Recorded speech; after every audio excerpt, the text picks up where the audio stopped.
Mesdames et messieurs, assalamu alaikum wa rahmatullahi wa barakatuh. Que la paix et bénédiction, mais aussi la miséricorde d'Allah soit sur vous tous. En fait, je suis encore une fois très ravi de vous retrouver dans cette édition de Culture religieuse, votre fenêtre sur les, si je peux dire, les grands éléments de la religion islamique. En fait, dans cet épisode, on va parler un peu plus de ce qu'on appelle l'ijtihad. Qu'est-ce que ça veut dire l'ijtihad? Quels sont les critères de cet ijtihad qui doivent travailler dans ce domaine et autres choses, on va savoir ensemble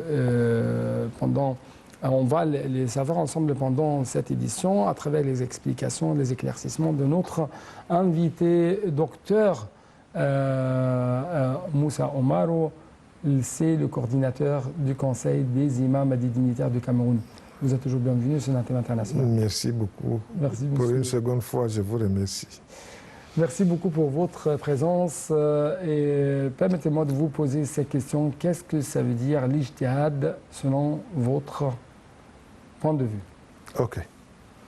Je situe d'abord le contexte. Je suis ici en Égypte pour une conférence, pour la 33e conférence du Conseil supérieur islamique, dont le thème est Al-Ijtihad. Oui, l'Ijtihad, c'est le besoin très nécessaire de cette époque. C'est presque le grand thème. Voilà le grand thème. Oui. Donc il y a ici deux questions. Qu'est-ce que ça veut dire l'Ijtihad et pourquoi on a besoin nécessairement de l'Ijtihad? Bon, quand j'ai reçu l'invitation, à dire vrai, j'ai voulu le rendre en français dans ma tête d'abord parce que, en quittant le Cameroun, j'ai fait des émissions à la radio pour expliquer pourquoi je suis ici et pour expliquer le thème. J'ai trouvé que Al-Ijtihad, dans le sens étymologique et dans le sens littéraire et aussi dans le sens religieux, veut dire l'effort de réflexion dans l'interprétation des textes tout court. Moi, j'ai ajouté des textes islamiques. Il faut reconnaître l'abus est de deux côtés, l'abus d'interprétation. Pour certains, on dit que l'interprétation n'existe plus. D'autres écoles à laquelle je me reconnais pensent que l'Ijtihad doit exister jusqu'à la fin du monde. Et pour une raison simple, c'est que la société musulmane évolue.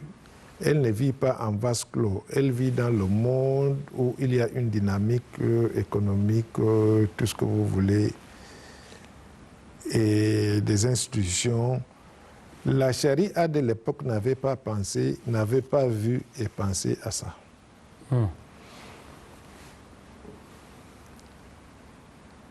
Et quand on dit que l'Ijtihad doit continuer jusqu'à la fin de la vie, ce n'est pas à tout musulman de se lever pour faire Ijtihad. Il y a des spécialistes. Et aujourd'hui, même de plus en plus, je pense que les connaisseurs de l'islam, c'est-à-dire les ulama, les imams, doivent jouer seulement même la coordination dans l'Ijtihad. Je donne un exemple. Un problème qui concerne la médecine. L'imam n'est pas médecin. Un problème qui concerne, comment on appelle ça, l'ingénieur. L'imam n'est pas ingénieur. Or, l'islam est vaste. L'islam gère la vie de l'homme de manière entière. Donc ça nous mène à une question importante. Quand nous devons recourir à l'ijtihad? Quand il y a des phénomènes nouveaux, et on doit recourir, par exemple... Quand il y a des phénomènes nouveaux, il n'y a pas des textes religieux concernant ça. Exactement. Il y a toujours des principes. Des textes directs. Des textes directs, oui. Mais il y a des principes. Il y a toujours les principes, à partir de ces principes. Oui, oui. On cherche les spécialistes dans le domaine qui va expliquer l'avantage et l'inconvénient scientifique de telles choses. Donc, d'après l'exemple que vous avez nous a proposé, s'il y a une chose ou une affaire qui concerne, par exemple, le domaine de l'ingénierie... Kleptomonie. Ce que vous avez appelé... Oui, nous devons faire appel à un médecin oui, pour nous expliquer. Aujourd'hui, si on égorge pour la fête le mouton, oui. Est-ce que le fait que le sang sorte est positif ou négatif? Oui. S'il nous dit que c'est négatif, on doit vérifier et l'imam ou le juriste musulman doit se conformer. Oui. Aujourd'hui, là, l'ijtihad ne peut pas être individuel. Oui. Ça doit être non seulement collectif, consensuel, et avec différentes spécialisations, différentes spécialités. Je ne me lève pas parce que je suis Moussa Oumarou, coordonnateur. Je ne connais pas tous les domaines de la vie. Et Dieu seul sait, chaque jour, il y a des choses nouvelles qui se créent, auxquelles le législateur du 8e siècle n'a pas pensé. Mais d'après les textes, par exemple, Fas'alou Ahl Zikr. Oui, Ahl Zikr, c'est qui? C'est les spécialistes ou c'est l'imam? C'est les spécialistes de... C'est les deux. Les deux. C'est les deux. Donc, ça ne peut pas être individuel. Ça ne peut pas être une seule personne, une seule spécialisation qui peut faire l'ijtihad. Donc, moi, je ne me lève pas un jour où je fais la fatwa.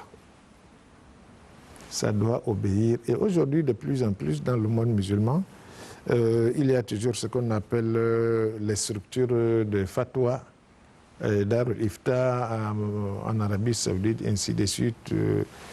Mais il se réfère aux spécialistes de domaine dans lequel on veut faire la fatwa. Ce n'est plus la nécessité, et moi j'avais dit qu'une nécessité de l'heure. On va essayer d'approfondir un peu dans ce sujet. Pourquoi c'est la nécessité de l'heure. Mais justement après ce petit reportage.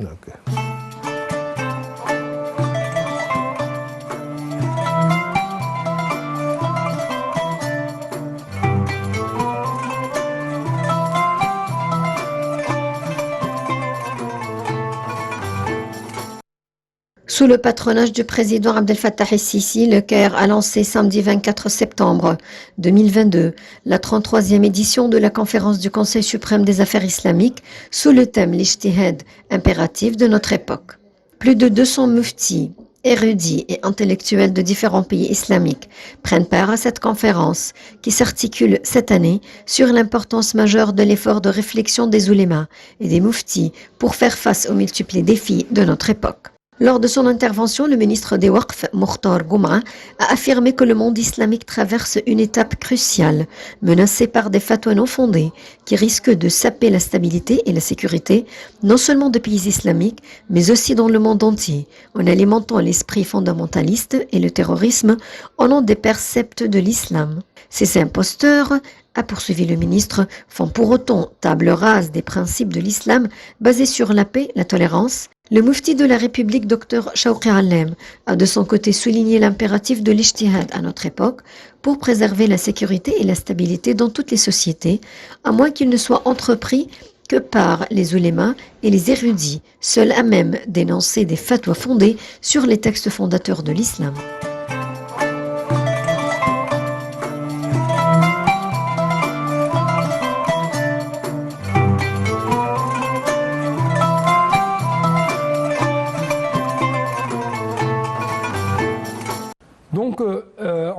fois, l'ijtihad, c'est la nécessité de l'heure. C'est la nécessité, ou plutôt, on a besoin nécessairement de cet instrument pendant cette époque. Pourquoi? Oui. Parce qu'il y a des phénomènes nouveaux qui se créent dans tous les domaines économiques, changement climatique et tout ça là. C'est le législateur. Le changement climatique même. Oui. Le législateur d'avant du 8e siècle n'a pas vu ça. Par conséquent, il n'a pas légiféré. Ouais. C'est un nouveau domaine auquel l'islam doit donner une réponse. Donc, c'est devenu une nécessité absolue, mais moi je mets absolue, de l'heure. Sinon, c'est chaque musulman qui va interpréter à sa façon. Et c'est le désordre. Donc ça nous mène encore une fois à une autre question. Quels sont les critères à partir desquels nous pouvons choisir un spécialiste pour pratiquer l'ijtihad, pour pratiquer cette interprétation du texte? D'abord, les États musulmans ont réglé ce problème en créant des hayat, des structures, que ça s'appelle Dar al-Ifta en Arabie Saoudite. Des institutions. Des institutions. Mais ces institutions, eux déjà ont des critères et ils doivent se référer dans chaque domaine à des spécialistes de ce domaine. Ce n'est pas le fait qu'on est membre de Hayatul Kibar ou là-bas qu'on doit légiférer dans tout. Sans se référer aux spécialistes. Quand il y a un problème concernant le journalisme, on doit écouter un journaliste. Quand on a un problème de médecine, on doit écouter un médecin. Ainsi de suite, ainsi de suite. Et donc ceux qui essayent de, si je peux dire, promulguer des fatwas ou travaillent dans le domaine de l'ijtihad sont tout à fait différents des imams ou des cheikhs qui prêchent seulement. C'est un ensemble, oui bien sûr, bien sûr. C'est pas parce que vous prêchez dans une mosquée que vous allez faire la fatwa, impossible.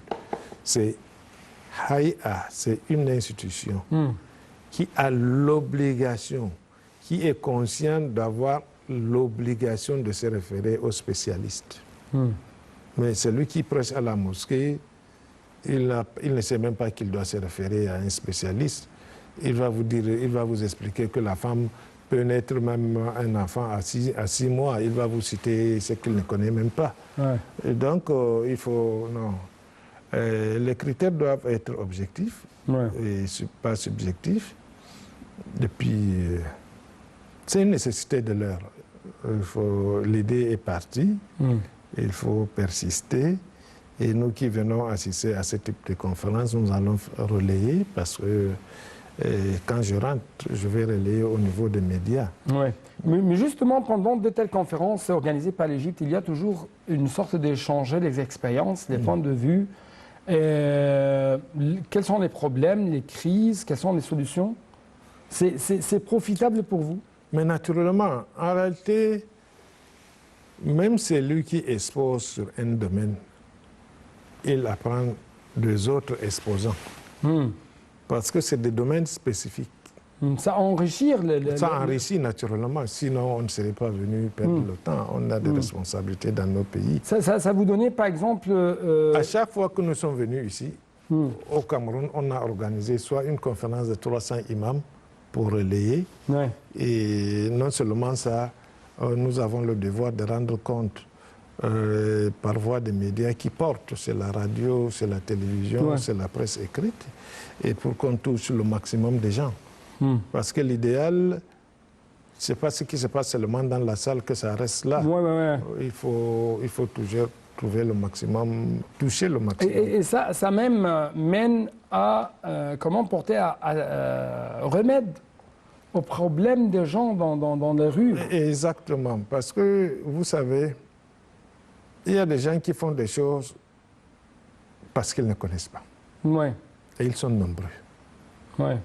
Dans le monde, de manière générale. Et il y a des gens qui veulent dire seulement que c'est illicite, c'est haram, c'est de n'importe quoi. Oui. Alors que, d'après ma connaissance, c'est si vous allez faciliter les choses pour les gens, c'est ça la religion.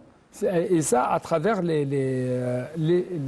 je peux dire, les prétextes religieux qui prêchent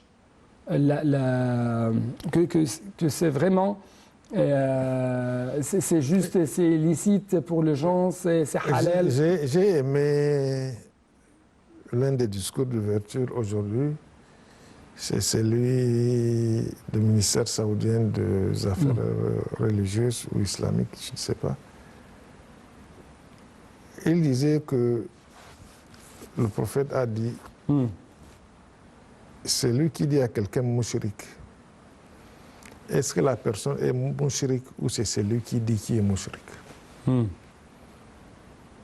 Vous n'avez pas, pas à donner des sentences à la place de Dieu.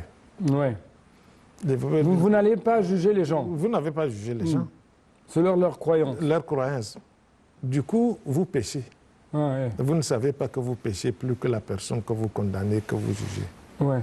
Et il y a une autre chose. Notre prophète Mohammed, il y avait une question et il y avait deux solutions, il a essayé toujours de choisir ce qui est facile pour les gens. Exactement. L'islam, c'est la facilité. Oui. Ce n'est pas la difficulté. L'islam, yusr wa laysa usr. C'est le principe de l'islam. C'est pourquoi on a facilité pour le voyageur. Il ne doit pas jeûner quand il voyage. Il doit faire pas tous les raka'at. C'est des symboles de facilité. L'islam est vraiment le nid de faciliter la vie à l'homme. Parce que l'homme est déjà péniblement en difficulté. Il ne faut pas en rajouter. Oui. Donc, j'aimerais vous donner une toute petite pause en visitant une mosquée monumentale au sein de notre capitale, le Caire.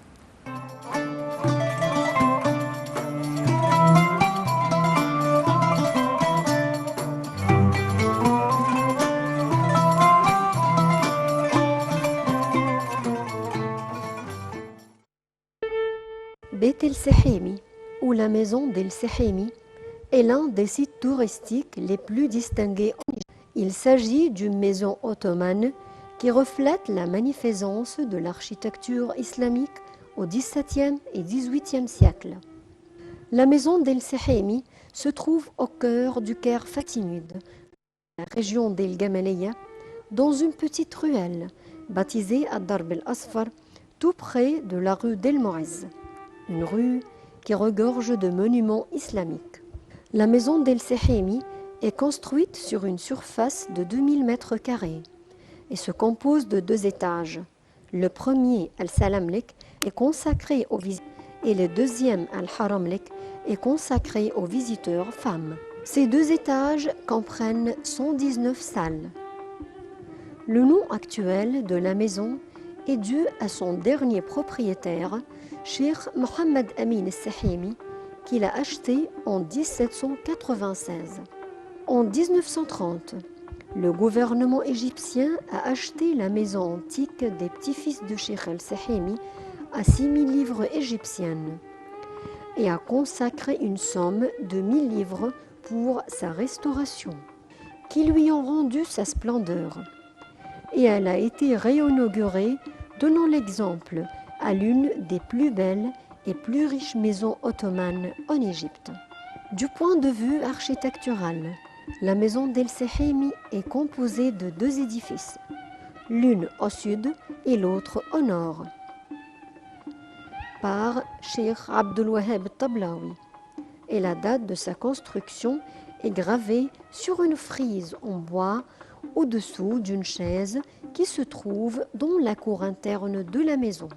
La partie nord de la maison d'El-Sehemi est construite en 1796 par Ismail Chalabi, l'a annexée à la partie sud, formant ainsi une seule maison composée de 2 édifices. L'architecture extérieure de la maison est composée de 3 façades en pierre. La première est la façade principale, qui se trouve dans le côté sud-ouest et est composée de 3 étages et donne sur la ruelle del Darb el-Asfar. Juste au milieu de la première étage se trouve l'entrée principale de la maison, formée d'un arc brisé. Et à gauche de cette entrée, il y a une autre porte qui conduit vers les annexes de la maison et vers le tombeau du cheikh Nasr ad-Din al-Arba'in. La façade de cette premier étage renferme un nombre de fenêtres devancées de grillages en bois. La deuxième façade de la maison se trouve dans la partie sud-est et donne sur la ruelle del Darb el-Asfar. Et elle se compose de 2 étages. Cette façade, comme la principale, renferme plusieurs fenêtres. Dans la partie est de la deuxième façade, il y a une porte qui conduit vers le jardin postérieur de la maison. La troisième façade de la maison se trouve dans le côté nord-est. Et maintenant, une grande partie de cette façade est complètement démolie. L'entrée principale de la maison d'El Sehemi conduit vers une surface carrée.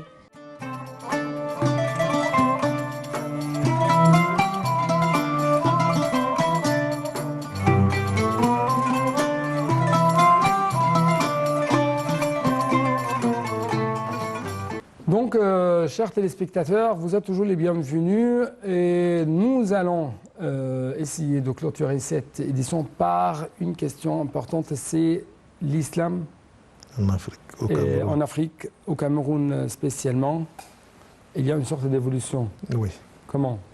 Bon, j'avoue que il y a un mois, nous avons organisé au Cameroun, quand j'ai dit nous, c'est le Conseil des imams, Ouais.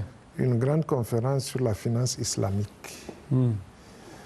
Parce qu'on a constaté que chaque fois qu'on parle de l'islam au Cameroun, c'est plutôt la mosquée. Or, l'islam a, comme je disais, d'autres valeurs qu'il faut présenter aux autres. Et nous pensons aussi qu'en novembre ou en décembre, on va organiser maintenant une autre conférence dans la sensibilisation sur le Waqf. Waqf veut dire quoi? Parce que nous avons comme ambition de faire profiter du système de Waqf et du système de finance islamique à tous les Camerounais sans exception. Ouais. Ça fera partie de l'apport de l'islam à la marche du Cameroun. L'islam comme entité musulmane, pas comme individu. Ouais. Et on est allé progressivement. On a parlé de la paix, on a parlé de beaucoup de choses. Mais maintenant, il faut aller à l'utilité, ce qu'apporte l'islam au Cameroun. On a fait donc une conférence sur la finance islamique avec la participation d'autres pays, avec d'ailleurs le gouvernement qui a assisté. Et puis maintenant, nous avons comme projet de faire une sensibilisation sur le Waqf islamique. Qu'est-ce que le Waqf? À quoi ça rime? Qu'est-ce qu'un citoyen peut profiter du Waqf? Et comme nous venons ici à une conférence organisée par le ministère de Waqf, je crois que nous allons profiter de tout ça là pour un jour créer la haute autorité du Waqf au Cameroun.